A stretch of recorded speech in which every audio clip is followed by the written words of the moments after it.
kemudian dijadikan sebenarnya koperasi tani, bukan? Ya, sekarang koperasi merah putih. Ya, merah putih. Nah, itu sudah betul sampai attention seperti itu ya. Nah, kemudian tadi Bapak ya memperkuat komponen-komponen penunjang kita dari SDM ya penyuluh benih, penyuluhnya semuanya. Nah, kemudian Pak, tadi kalau kita mengatakan ekstensifikasi, memperluas tanam di samping dengan peningkatan IP ya, berarti pilihan kita adalah menambah areal sawah, areal kebun kita yang sekarang juga kita kenal food estate atau spesifik lagi rice estate ya. Nah, gimana itu menurut Bapak yang sekarang ini? Ya sebenarnya perluasan areal ini artinya areal untuk pangan ini mau tidak mau memang harus ditambah. Tidak ada pilihan lain. Tidak ada pilihan lain. Ya. Nah, dari mana lahan itu? Ya, kalau bisa lahan yang terpilih. Jadi tidak sembarang lahan kan, kecuali teknologinya sudah bisa kita adopt atau sudah ada. Kalau belum ada, ya seyogianya kita memilih lahan-lahan yang cocok, kemudian karena sekarang ini mungkin dimanfaatkan atau bahkan tidak dimanfaatkan dengan baik. Nah, ini yang harusnya kita lakukan. Jadi ini adalah kalau kita membangun rice estate atau food estate, kita harus berpikir, harus melibatkan masyarakat. Apalagi pemerintah punya program petani milenial dilatih misalnya. Kenapa? Bukan itu yang kita berikan hak guna usaha. Misalnya dengan 2 hektar atau 5 hektar atau 10 hektar, kemudian kita bangun klaster di situ, hulu hilirnya kita siapkan, sehingga terjadi satu kegiatan yang kompak, yang teratur, yang berpuluh tadi, bergandengan, berurutan, sehingga terjadi efisiensi yang luar biasa. Kita kan terkenal dengan harga pangan kita yang mahal, karena salah satunya tidak efisien tadi. Skala ekonomi. Karena skala ekonomi yang mengerjakan yang kecil-kecil tadi, yang itu menjadi kurang efisien. Nah, disitulah yang harus kita bangun. Kalau kita bangun baru. Oke, Pak Tarto. Ini kan kita sekarang cetak sawah, cetak kebun ini, rice estate atau food estate ya kan. Nah, menurut ya sekarang ini atau sebaiknya itu kan bisa ya rice estate itu dimiliki oleh satu perusahaan misalnya ya. Kemudian ya seperti juga misalnya perkebunan sawit, nah bisa kan perkebunan padi ini. Nah, kemudian seperti itu, dan ataukah itu sudah otomatis dibagi ya pengerjaannya ya, kalau tidak pemilikan tentunya hak guna usahanya dibagi kepada petani-petani ya, taruh pada petani milenial. Seperti itu konsepnya sekarang ini jalan. Kalau saya lebih condong kalau bisa, karena kita ini kan harus menyediakan satu tenaga kerja.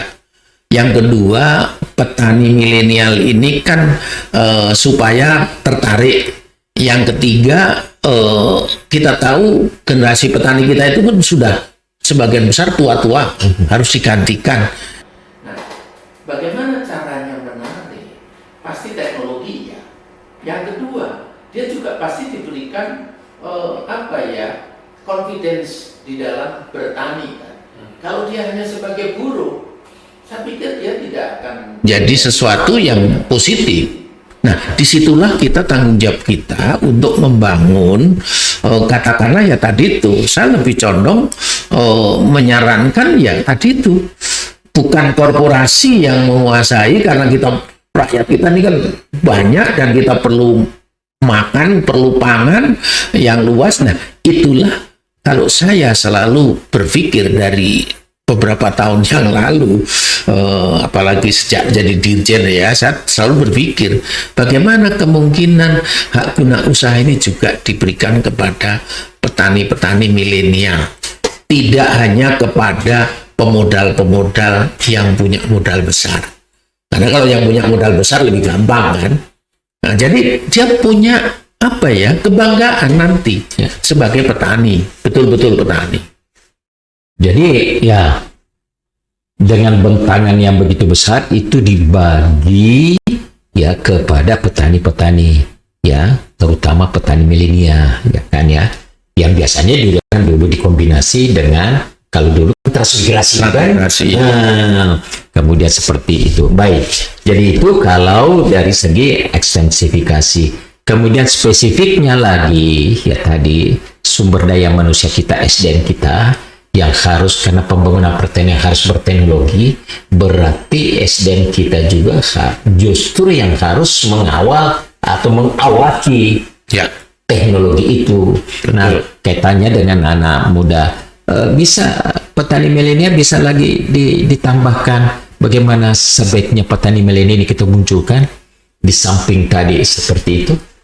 Iya, jadi petani milenial ini kita harapkan dia paling yang jelas dia kan dengan pendidikan yang sekarang, mereka kan pendidikannya udah lebih pasti lebih mudah untuk mengadop teknologi. Itu satu. Yang kedua, tetap mereka harus kita berikan pengetahuan sambil berjalan. Makanya tetap perlu adanya pendampingan. Tetapi dengan catatan yang dampingi pun harus diberikan bekal. Jangan sampai penyuluhnya dan sebagainya ini tidak diberikan bekal ilmu yang selalu berkembang. Kalau kita bicara katakanlah di perberasan di hilir, itu kan kita mestinya sudah sampai kepada bagaimana teknologi efisiensi, misalnya merubah penggilingan padi dari diesel ke listrik, itu yang kami kerjakan itu akan terjadi efisiensi, bagaimana dia zero waste, semua bisa menghasilkan, karena Tuhan ini luar biasa memberikan kepada umatnya bahwa padi itu sebenarnya tidak ada yang terbuang. Semua bisa menjadi ada nilai ekonomisnya gitu kalau kita hitung secara ekonomis. Nah, ini yang bisa dilakukan oleh generasi milenial. Itu akan lebih cepat gitu. Ya, karena dia punya pengetahuan yang lebih pasti. Memang Pak Tarto, kembali ke tadi, kita itu padi itu nilainya cuma beras, yang lainnya menjadi waste. Padahal tidak ada semuanya waste di sini. Satu. Dan kalau ini dikelola semuanya, ya tidak nilai tambahnya tidak ada yang kembali kepada petani, pengusaha tani tadi. Itu kan juga yang menjadi diskusi kita Pak Tarto selama ini. Bagaimana nilai-nilai tambah itu, karena dia juga kan langsung gabah kalau berbicara berisiko. Nah setelah itu sudah, makanya selalu dituntut harga gabah yang begitu tinggi. Nah karena hanya berasnya saja itu, maka hitungan kita gabah konversi ke beras 50%. Nah itu cuma isi. Nah kemudian situ Pak. Kemudian kita lanjut tadi Pak, ya sekarang kan usaha taninya tadi sudah. Nah kita kan pengolahannya yang juga masuk lagi di bidang Bapak itu, terutama di padi tadi ya dengan persatuan perkumpulan penggilingan itu. Bagaimana menjelaskan ini Pak Tarto? Iya, tadi menarik Pak Jafar tadi kaitannya dengan bagaimana nilai tambah tadi supaya juga dinikmati oleh petaninya. Nah inilah yang sebenarnya yang kami dorong tadi dengan melalui klaster-klaster tadi, dan bahkan saya sudah memberikan ini barangkali satu cita-cita yang menurut saya mungkin mudah-mudahan ke depan bisa terlaksana. Sekarang ini kan penggilingan padi ini cenderung dikuasai oleh individu-individu. Nah mestinya penggilingan padi ini ke depannya harus menjadi seperti PT, terbuka. Siapa yang punya saham? Mestinya petani. Petani ikut punya saham. Nah, makanya petaninya bagaimana didorong? Misalnya harus berkelompok, ada kelompok tani, kemudian menjadi kelompok bisnis, apakah itu dengan koperasi dan sebagainya, sehingga nanti terjadi satu kesatuan dengan penggilingan padi. Nah, kemudian hilirisasi di penggilingan itu sebenarnya masih peluangnya masih banyak. Skamnya bisa kita manfaatkan, bisa untuk bahan bakar, misalnya dengan sederhana saja dia dijadikan semacam dipeletkan ya, itu bisa menjadi bahan bakar misalnya, kemudian sisa bahan bakarnya bisa menjadi pupuk, macam-macam. Nah, kemudian bekatulnya bisa kita peras supaya keluar minyak berasnya dengan harga yang lebih mahal, tapi bekatulnya sisanya bisa untuk pakan ternak. Nah, jadi sebenarnya tadi itu, kalau itu dikerjakan oleh entitas perusahaan yang notabene petaninya juga ikut memiliki, alangkah indahnya. Petani berusaha berproduksi di hulunya, kemudian tidak perlu jauh-jauh, dia bisa mengeringkan di perusahaan yang kebetulan dia suatu saat punya saham di situ. Nanti suatu saat dia juga akan mendapat bagian keuntungan saham. Jadi kita, kalau saya berpikir itu mungkin ke depan yang harus kita bisa lakukan. Nggak tahu kapan, tapi itu saya bermimpinya kok seperti itu. Soalnya mohon maaf ya, kalau kita tiba-tiba kemudian petani, kemudian habis itu setelah katakanlah diminta untuk berkelompok, setelah berkelompok tiba-tiba diberikan penggilingan padi, umumnya tidak jalan. Ini yang terjadi kan. Nah, jadi makanya sekarang itu di lapangan itu sudah ada. Kalau penggilingan padi di Indonesia ini kan sudah sangat berlebih. Bayangkan, kita itu punya 169.000 lebih penggilingan padi.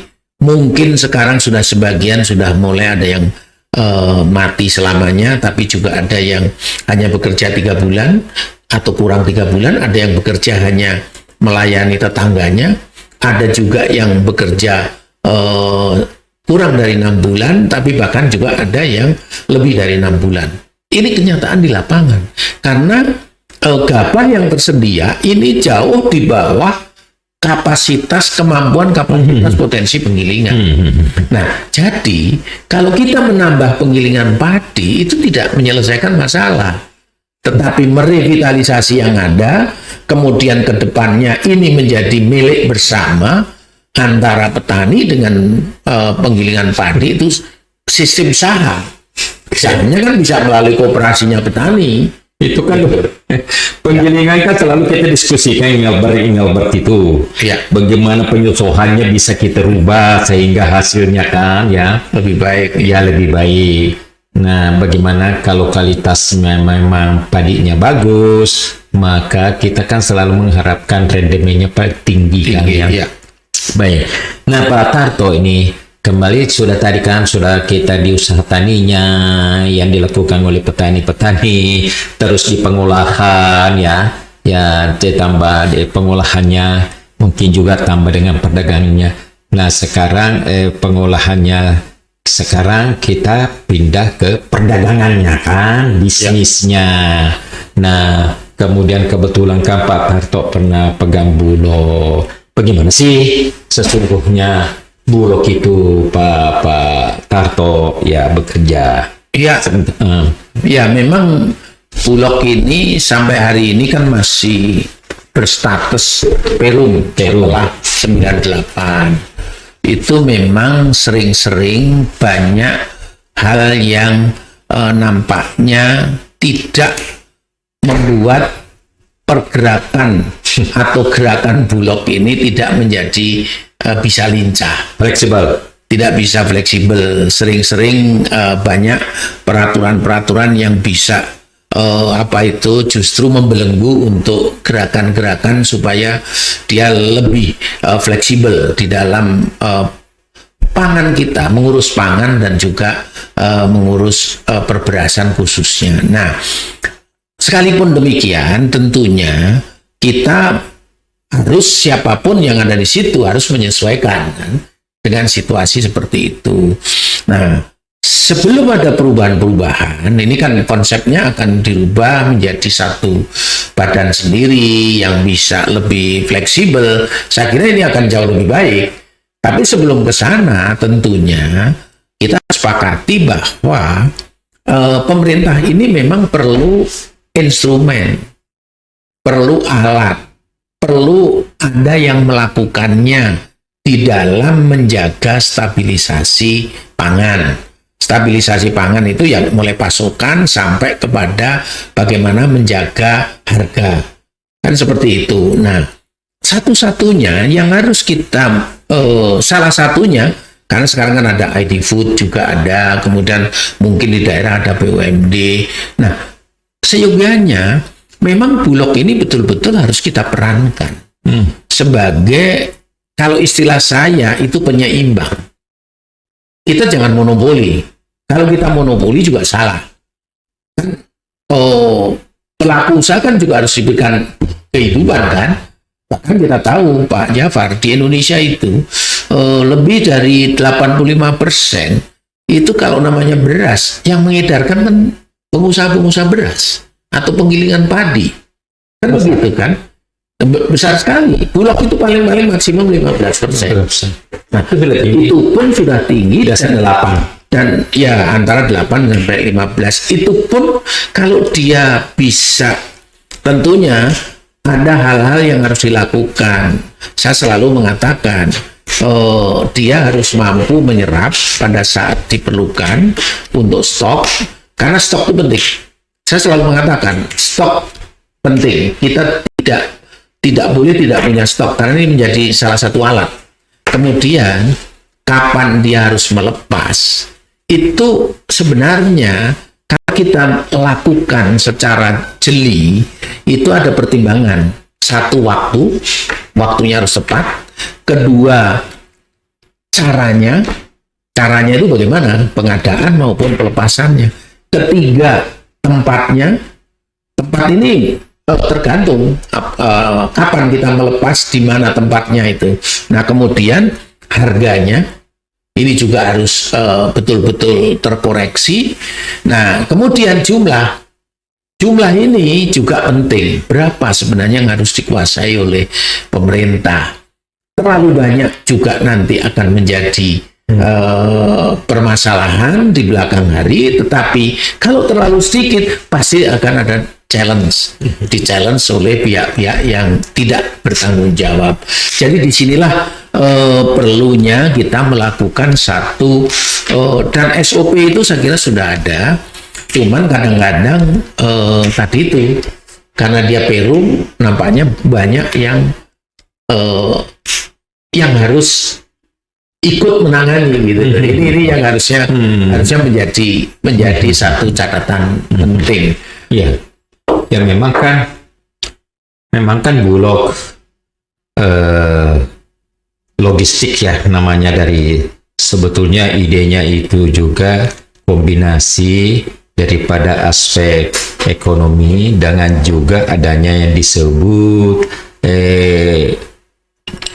logistik itu ya Pak, yang harus kita selalu ada tersedia ya dalam beberapa kondisi tertentu yang sehari-harinya apabila terjadi kelebihan produksi diserap lebih banyak, dan kalau terjadi harga yang menggejolak itu dilepas ya, itu kenopnya di situ.